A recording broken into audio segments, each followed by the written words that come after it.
Hello friends, welcome to Srinika Tamil kitchen. இன்னைக்கு நம்ம சேனலில் திருவாதிரை ஸ்பெஷலாக திருவாதிரைக்கு செய்யக்கூடிய 3 பாரம்பரியமான பிரசாதம் ரெசிபிஸ் எப்படி செய்யறதுன்னு பார்க்க போகிறோம். இதில் நம்ம ஃபர்ஸ்ட் பார்க்க போகிறது திருவாதிரை அப்பம் பண்ணுறதுக்கு நான் இன்னைக்கு இந்த கப்பில் 1 கப் அளவுக்கு பச்சரிசி எடுத்திருக்கேன். இதோட அளவு ஒரு 200 கிராம் அளவுக்கு இருக்கும். நீங்கள் மாவு பச்சரிசி இல்லை பொங்கல் பச்சரிசி எந்த பச்சரிசி வேணாலும் யூஸ் பண்ணிக்கலாம். இது கூடவே ஒரே 1 டீஸ்பூன் அளவுக்கு உளுந்து சேர்த்துக்கோங்க. உளுந்து அதிகம் சேர்க்கக்கூடாது, 1 டீஸ்பூன் மட்டும் போதும். உளுந்து சாஃப்ட்னஸ்க்காக தான் சேர்க்குறோம். ரொம்ப அதிகமாக சேர்த்துட்டா ரொம்ப அதிகமாக எண்ணெய் குடிச்சிடும். அதனால உளுந்து 1 டீஸ்பூனுக்கு மேலே சேர்க்க வேண்டாம்.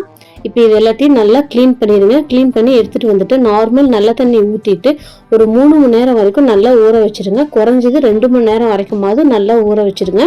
அரிசி நல்லா ஊறி இருந்தால் தான் அப்பம் நல்லா சாஃப்டாக வரும். இப்போ அடுத்ததாக அரிசியை ஊறிட்டு இருக்க கேப்பில் வெள்ளை கரைசல் ரெடி பண்ணிக்கலாம். வெள்ளை கரைசல் பண்ணுறதுக்கு நான் இன்னைக்கு அதே கப்பில் 1 கப் அளவுக்கு வெல்லம் எடுத்துருக்கிறேன். 1 கப் அரிசிக்கு 1 கப் வெல்லம் கரெக்டாக இருக்கும். உங்களுக்கு இனிப்பு கம்மியாக வேணும் அப்படின்னா நீங்கள் 3/4 கப் அளவு மட்டும் வெல்லம் சேர்த்துக்கோங்க.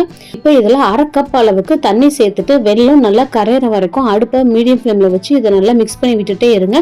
இந்த வெள்ளை கரைசலை நாம் அரிசியோட சேர்த்து அரைக்க போகிறோம். அதனால வெல்லம் வந்துட்டு பாகுபதம் வர தேவையில்லை, வெல்லம் கரைஞ்சாலே போதும். அதே மாதிரி தண்ணி அதிக அளவு சேர்த்துறாதீங்க. 1 கப் வெல்லத்துக்கு 1/2 கப் தண்ணி கரெக்டாக இருக்கும். ரொம்ப தண்ணி அதிகமாக சேர்த்துட்டா அப்பம் தண்ணியாட்டம் போயிடும், இனிப்பும் குறைஞ்சிரும். இப்போ பார்த்தீங்கன்னா வெல்லம் எல்லாமே நல்லா கொதிச்சு நல்லா கரைஞ்சிருச்சு. கொஞ்சம் கூட வெல்லம் கட்டி கட்டியாக இல்லை. இந்த அளவு நல்லா எல்லா வெல்லமும் கரைஞ்சி இருக்கணும். இப்போ இதை அப்படியே ஆஃப் பண்ணிட்டு நல்லா ஆற விட்டுருங்க. அரிசி கூட சேர்த்து அரைக்கிறப்ப கொஞ்சம் கூட சூடாக இருக்கக்கூடாது, நல்லா ஆறி ரூம் டெம்பரேச்சர்ல இருக்கணும். இப்போ இதை அப்படியே நல்லா ஆற வச்சிருங்க. இப்போ பாருங்க அரிசி நல்லா ஊறிடுச்சு. நான் ஒரு 2 மணி நேரத்துக்கு மேலேயே நல்லா ஊற வச்சுட்டேன். இப்போ இதை தண்ணியெல்லாம் நல்லா ஒரு சொட்டு கூட இல்லாத அளவுக்கு வடிகட்டிட்டு ஒரு மிக்சி ஜாரில் சேர்த்துருங்க. தண்ணி கொஞ்சம் கூட இருக்கக்கூடாது. இப்போ இதில் எந்த கப்பில் அரிசி அளந்தமோ அதே கப்பில் 1/4 கப் அளவுக்கு திருவன தேங்காய் சேர்த்துருங்க. தேங்காய் சேர்க்குறப்ப அப்பம் நல்லா டேஸ்ட்டாக இருக்கும். இது கூடவே ஏலக்காய் தூள் சேர்த்துக்கோங்க. ஏலக்காய் தூள் சேர்க்குறப்ப நல்லா வாசனையாக இருக்கும். அடுத்ததாக இதில் ஒரே ஒரு சின்ன சைஸ் வாழைப்பழத்தை நல்லா பழுத்த வாழைப்பழமாக பார்த்து இதில் சேர்த்துக்கோங்க. வாழைப்பழம் சேர்க்குறப்ப அப்பம் நல்லா சாஃப்டாக இருக்கும். நம்ம உளுந்து கம்மியாக தான் சேர்த்துருக்கோம் இல்லைங்களா, அதனால வாழைப்பழம் சேர்க்குறப்ப அப்பம் நல்லா சாஃப்ட்னஸ் கொடுக்கும், டேஸ்ட்டும் ரொம்ப சூப்பராக இருக்கும். இப்போ அடுத்ததாக நம்ம ரெடி பண்ணி வச்சிருக்கிற வெள்ளைக்கரைசலை இதில் வடிகட்டி சேர்த்துக்கோங்க. வெள்ளத்தில் நல்லா தூசி மண்ணெல்லாம் இருக்கும், அதனால வடிகட்டி சேர்த்துக்கோங்க. ஃபர்ஸ்ட் பாதி அளவு மட்டும் இதில் சேர்த்துட்டு ஒரு டைம் நல்லா அரைச்சி எடுத்துட்டு வந்துட்டு உங்களுக்கு தேவைன்னா மட்டும் மீதி வெள்ளைப்பாக சேர்த்துக்கோங்க. எடுத்தோடனே எல்லாமே சேர்த்துற வேண்டாம். நம்ம தண்ணிக்கு பதிலாக தான் வெள்ளைக்கரைசல் யூஸ் பண்ணுறோம். தண்ணியோட அளவு அதிகமாக போயிடுச்சு அப்படின்னா அப்பம் வராது, எண்ணெயிலே பிரிஞ்சு போயிடும், எண்ணெய் நிறையா குடிச்சிடும். இப்போ இது மூடி போட்டு ஒரு சுற்றி எடுத்துட்டு வந்துட்டு மீதி இருக்கிற வெள்ளைக்கரைசலை சேர்த்துக்கலாம். பாருங்கள் நல்லா கெட்டியாகவே இருக்குது. அரிசி இன்னும் அரைப்படல முழுசா, அதனால மீதி இருக்கிற வெள்ளைப்பாகையும் நான் இதில் சேர்த்துக்கிறேன். இப்போ மீதி இருக்கிற வெள்ளைப்பாகையை சேர்த்துட்டு நல்லா நைஸான பேஸ்ட்டாக அரைச்சி எடுத்துட்டு வந்துக்கோங்க. அப்பமுக்கு கொஞ்சம் கூட திரியாவே இருக்கக்கூடாது. அரிசி நல்லா நைஸாக இருக்கணும், இல்லை அப்படின்னா எண்ணெயில் பிரிஞ்சு போயிடும். அதே மாதிரி நம்ம சேர்த்துருக்கிற வெள்ளைக்கரைசல் நம்ம எடுத்துருக்கிற அரிசிக்கு கரெக்டாக இருக்க அளவு, ரொம்ப தண்ணியாட்டம் இல்லை, கரெக்டான திக்னஸில் இருக்குது பாருங்கள். இந்த அளவு திக்னஸில் இருக்கணும். இப்போ அடுத்ததாக நம்ம அரைச்சி வச்சிருக்கிற அப்பம் மாவை ஒரு பாத்திரத்துக்கு மாற்றிடலாம். பாத்திரத்துக்கு மாற்றிட்டு இதுக்கு இன்னுமே சாஃப்ட்னஸ் அண்ட் டேஸ்ட் கொடுக்கறதுக்காக 1 டீஸ்பூன் அளவுக்கு மைதா மாவு சேர்த்துக்கோங்க. ஒருவேளை நீங்கள் ரொம்ப கொஞ்சம் லூஸான கன்சிஸ்டன்சியில் அரைச்சிட்டீங்க அப்படின்னா கூட மைதா மாவு இன்னும் கொஞ்சம் கூட சேர்த்து இது நீங்கள் அந்த திக்னஸை பேலன்ஸ் பண்ணிக்கலாம். எனக்கு இன்னைக்கு கரெக்டாக இருக்கு அப்படிங்கறதுனால நான் இன்னைக்கு 1 டீஸ்பூன் மட்டும் சேர்த்துக்கிறேன். இது கூடவே ஒரு பிஞ்ச் அளவுக்கு சோடா உப்பு சேர்த்துக்கலாம். நாம் உளுந்து கம்மியாக தான் சேர்த்துருக்கோம் அப்படிங்கறதுனால லைட்டாக சோடா உப்பு சேர்த்து பண்ணுறப்ப அப்பம் நல்லா சாஃப்டாக இருக்கும். நீங்கள் மைதா மாவு ரொம்ப அதிகமாக சேர்க்குறீங்க அப்படின்னா நீங்கள் இன்னும் கொஞ்சம் அதிகமாக சோடா உப்பு சேர்க்குற மாதிரி வரும். ஏன்னா மைதா மாவு சேர்க்குறப்ப அப்பம் நல்லா இறுகிட்டே வரும், அதனால சோடா உப்பு அதிகமாக தேவைப்படும் சாஃப்ட்னஸ்க்காக. பாருங்க நல்லா கெட்டியா இருக்கு மாவு, இந்த பக்குவத்துல இருக்கணும் எடுத்து ஊற்றும் பொழுது. இப்போ அடுத்தது அப்பம் சுடுறதுக்கு நான் இன்னைக்கு எண்ணெய் நல்லா சூடு பண்ணி வச்சிருக்கேன். இந்த மாதிரி குழி வடை சட்டியா பார்த்து எடுத்துக்கோங்க, அப்பதான் அதோட ஷேப்பு கரெக்டா வரும்.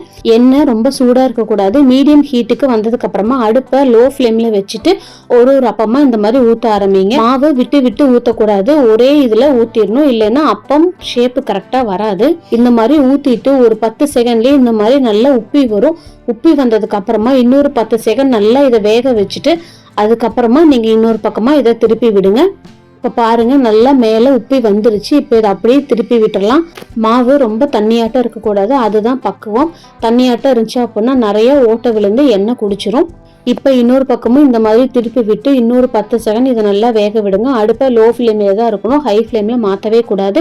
இதில் வெல்லம் சேர்த்துருக்கனால டக்குன்னு கலர் சேஞ்ச் ஆயிரும். கலர் மேலே சேஞ்ச் ஆகிட்டு உள்ள அப்பம் வேகாது. அதனால லோ ஃப்ளேம்லேயே வச்சு இதை நல்லா வேக விடுங்க. இப்போ பாருங்க 2 பக்கமும் நல்லா வெந்துருச்சு. உங்களுக்கு பார்த்தாலே தெரியும், சுற்றி இருக்கிற ஓரங்கள் எல்லாமே நல்லா டார்க் கோல்டன் கலரில் வந்திருக்கு. இந்த கலரில் வந்ததையும் இந்த அப்பத்தை நம்ம எடுத்துடலாம்.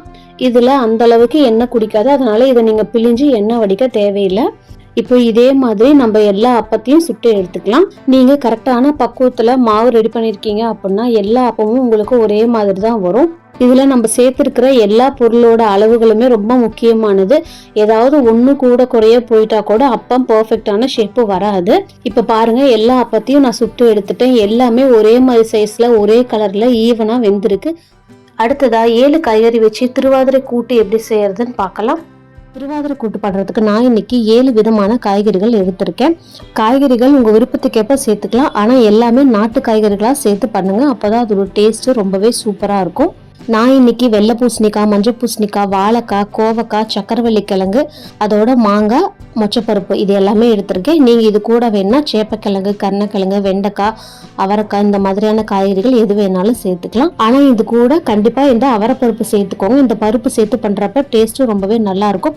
இந்த மார்கழி மாதம் சீசனில் மட்டும்தான் இந்த பருப்பு கிடைக்கும். இந்த திருவாதிரை கூட்டு ஒருத்தரும் ஒரு ஸ்டைலில் பண்ணுவாங்க.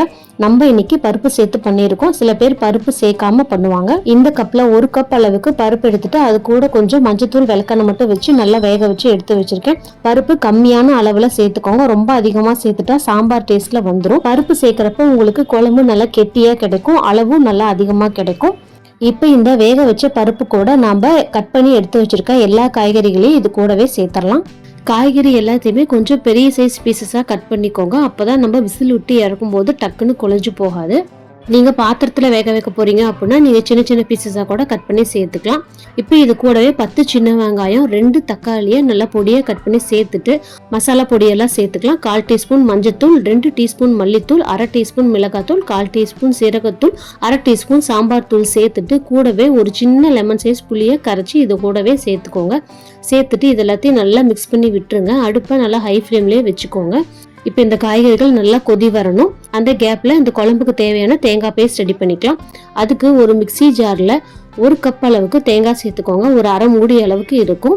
தேங்காயும் அதே மாதிரி கம்மியான அளவில் சேர்த்தாலே போதும். இது கூடவே 2 வரமிளகாய் சேர்த்துட்டு ஃப்ளேவருக்காக ஒரு 5 பல் அளவு பூண்டு சேர்த்துட்டு கூடவே 1/4 டீஸ்பூன் சீரகம், கொஞ்சம் தண்ணி சேர்த்துட்டு இதை நல்லா நைஸான பேஸ்ட்டாக அரைச்சி அந்த குழம்போடைய இதில் சேர்த்துக்கலாம்.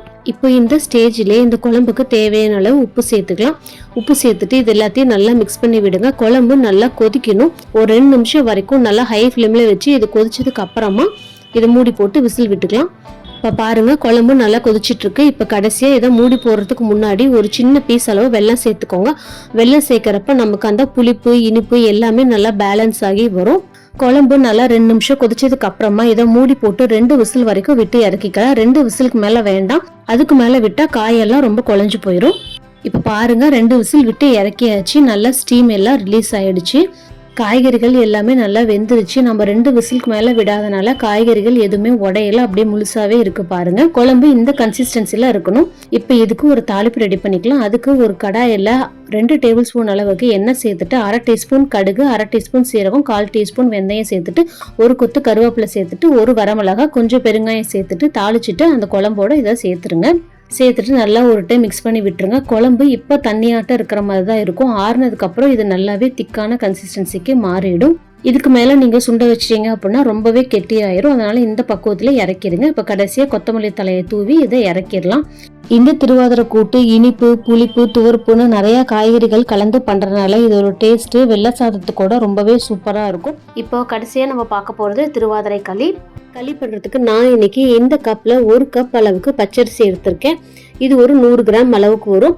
பச்சரிசியை அடுப்பை லோ ஃப்ளேம்ல வச்சு நல்லா கோல்டன் கலர்ல வர வரைக்கும் நல்லா வறுத்துக்கோங்க. பச்சரிசியை கழுவ முடியாது, அதனால துணியில ஒரு டைம் நல்லா தொடச்சிட்டு வடசட்டியில சேர்த்து நல்லா வறுத்துக்கோங்க. பாருங்க, அரிசி நல்லா உப்பி வந்திருக்கு. இந்த பக்குவத்துக்கு வர வரைக்கும் இதை நல்லா வறுத்துக்கோங்க. இப்போ இதை ஆற வச்சு மிக்சி ஜார்ல சேர்த்துட்டு ரவை பதத்துக்கு நல்லா கொரப்பா அரைச்சி எடுத்துக்கோங்க. ரொம்ப நைஸா அரைச்சிடக்கூடாது. ரவையை விட கொஞ்சம் நைஸான பக்குவத்துக்கு இருக்கிற மாதிரி அரைச்சிக்கோங்க. கையில நீங்க தொடுறப்ப ரொம்ப நரநரன்னு இருக்கணும், அந்த மாதிரி இருக்கிற மாதிரி அரைச்சிக்கோங்க. இப்ப அடுத்ததான் இதுக்கு வெல்லம் கரைச்சி ரெடி பண்ணிக்கலாம். அதுக்கு அதே கப்ல 1.5 கப் அளவுக்கு வெல்லம் சேர்த்துக்கிறேன். உங்களுக்கு இனிப்பு இன்னும் அதிகம் வேணும் அப்படின்னா 1.25 கப் வரைக்கும் நீங்க வெல்லம் சேர்த்துக்கலாம். இப்போ இந்த 1.5 கப் வெல்லத்துக்கு 1 கப் அளவு மட்டும் தண்ணி சேர்த்துட்டு இதை நல்லா கரையிற அளவுக்கு நல்லா சூடுபடுத்திக்கோங்க. வெல்லம் பாகுபதம் வர தேவையில்லை, வெல்லம் கரைஞ்சா மட்டுமே போதும்.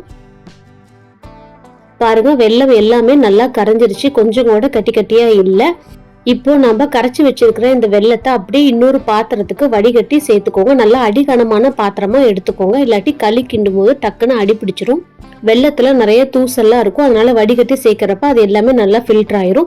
இப்போ அது கூடவே ஒரு 3 கப் அளவு தண்ணி சேர்த்துக்கோங்க. மொத்தமா நம்ம எடுத்திருக்கிற 1 கப் அரிசிக்கு 4 கப் அளவுக்கு தண்ணி வைக்கணும். இப்போ இந்த தண்ணியிலேயே 1/4 டீஸ்பூன் அளவுக்கு ஏலக்காய் தூள் சேர்த்துட்டு ஒரு சின்ன பிஞ்ச் அளவு உப்பு சேர்த்துக்கோங்க. உப்பு சேர்க்கிறப்ப அந்த இனிப்பு டேஸ்ட் நல்லா தூக்கி கொடுக்கும். இப்போ இந்த தண்ணி நல்லா கொதிக்கணும். நல்லா இந்த அளவுக்கு கொதிக்க ஆரம்பிச்சதுக்கு அப்புறமா நம்ம அரைச்சி எடுத்து வச்சிருக்க அரிசியை கொஞ்சம் கொஞ்சமா இதுல சேர்த்துருங்க. அரிசி சேர்க்கறதுக்கு முன்னாடி அடுப்பை நல்லா லோ ஃப்ளேமுக்கு குறைச்சி வச்சுட்டு இப்போ இந்த அரிசி எல்லாத்தையும் சேர்த்துடலாம். சேர்த்துட்டு கையெடுக்காம கிளறி விட்டுட்டே இருங்க, இல்லாட்டி டக்குன்னு இது கட்டி பிடிச்சிரும். அடுப்பு கடைசி வரைக்கும் லோ ஃப்ளேம்லேயே தான் இருக்கணும், இல்லாட்டி தண்ணி சீக்கிரம் சுண்டிரும், அரிசி சரியா வேகாது. இப்போ தண்ணி எல்லாம் பாதி அளவு சுண்டினதுக்கு அப்புறமா மூடி போட்டு 1 நிமிஷம் வரைக்கும் இதை லோ ஃப்ளேம்ல வச்சு குக் பண்ணிக்கலாம். இந்த மாதிரி லோ ஃப்ளேம்ல வச்சு குக் பண்ணும்போது தனியா நம்ம குக்கர்ல சேர்த்து வேக வைக்க தேவையில்லை. 1 நிமிஷத்துக்கு ஒருக்கா மூடி எடுத்துட்டு இந்த மாதிரி கிளறி வச்சுட்டு மறுபடியும் மூடி போட்டு இதை வேக வைங்க, இல்லைன்னா அடியில டக்குன்னு அடி பிடிச்சிரும். இப்போ மறுபடியும் இதை மூடி போட்டு 1 நிமிஷம் வரைக்கும் நல்லா குக் பண்ணிக்கலாம். இந்த மாதிரி மூடி போடும்போது நல்லா தம் ஆகி அதுலயே அரிசி எல்லாம் நல்லா புழுங்கி வெந்து வந்துடும். இப்போ பார்த்தாலே தெரியும் நமக்கு களி ஓரளவு திக்கா வந்திருக்கு. இது சூடா இருக்கும் போது இந்த பக்குவத்துல தான் இருக்கும். ஆறுனதுக்கு அப்புறமா இன்னுமே நல்லா திக்காகி வரும். இந்த ஸ்டேஜுக்கு மேல திக்கானதுக்கு அப்புறமா நீங்க ஒரு 2 நிமிஷம் வரைக்கும் இதை லோ ஃப்ளேம்ல வச்சு கிளறி விட்டுட்டே இருங்க, அப்ப இன்னுமே திக்காகி கிடைக்கும். இப்ப இந்த களிக்கு தேவையான முந்திரியை நம்ம வறுத்து சேர்த்துக்கலாம். அதுக்கு ஒரு பேன்ல 2 டேபிள் ஸ்பூன் வரைக்கும் நெய் சேர்த்துக்கோங்க. நெய் அதிகமா சேர்க்கிற வரைக்கும் நல்லா இருக்கும். நெய் நல்லா சூடானதுக்கு அப்புறமா ஒரு 5 முந்திரி பருப்பை 4ஆ உடைச்சி இதுல சேர்த்துக்கோங்க. இந்த மாதிரி சேர்க்கிறப்ப நமக்கு ஒரு பைட்லயும் முந்திரி பீசஸ் வரும். சாப்பிடும் பொழுது ரொம்பவே டேஸ்டா இருக்கும். அடுப்பை லோ ஃப்ளேம்ல வச்சுட்டு இது கோல்டன் கலர்ல வர வரைக்கும் நல்லா ஸ்லோவா இதை வறுத்து எடுத்துக்கோங்க. பாருங்க, நல்லா கோல்டன் கலர்ல வர ஆரம்பிச்சிருச்சு. இப்போ இதை அப்படியே நம்ம இந்த களியில சேர்த்துடலாம்.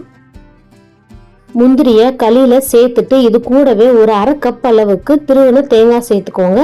தேங்காயோட சாப்பிட்றப்ப அதோட டேஸ்ட் இன்னுமே நல்லா இருக்கும். நீங்க திருவன தேங்காய்க்கு பதிலாக குட்டி குட்டி பீசஸா கட் பண்ணி கூட இதுல சேர்த்துக்கலாம். இதை லோ ஃப்ளேம்லயே வச்சு ஒரு 2 நிமிஷம் வரைக்கும் கிளறி விட்டுட்டே இருங்க. அதுலயே அந்த நெய் எல்லாத்தையும் களி எல்லாமே உறிஞ்சிட்டு கரெக்டான பக்குவத்துக்கு வந்துடும். இப்ப பாருங்க, களி ஃபுல்லா ரெடி ஆயிடுச்சு. இப்ப அடுப்பை அணைச்சிட்டு மூடி போட்டுட்டு ஒரு 10 நிமிஷம் அப்படியே அந்த சூட்லயே புழுங்க விட்டுருங்க. அப்ப இன்னுமே நல்லா வெந்து வரும். இந்த 3 ரெசிபிஸையும் இந்த திருவாதிரை அன்னைக்கு உங்கள் வீட்லேயும் கண்டிப்பாக ட்ரை பண்ணி பார்த்துட்டு எப்படி வந்துச்சுன்னு எனக்கு கமெண்ட்ஸில் சொல்லுங்கள். நம்ம சேனலை உங்களுக்கு பிடிச்சிருந்தா லைக் பண்ணுங்கள், ஷேர் பண்ணுங்கள், மறக்காமல் சப்ஸ்கிரைப் பண்ணி ஹைப் பண்ணுங்கள். தேங்க்யூ.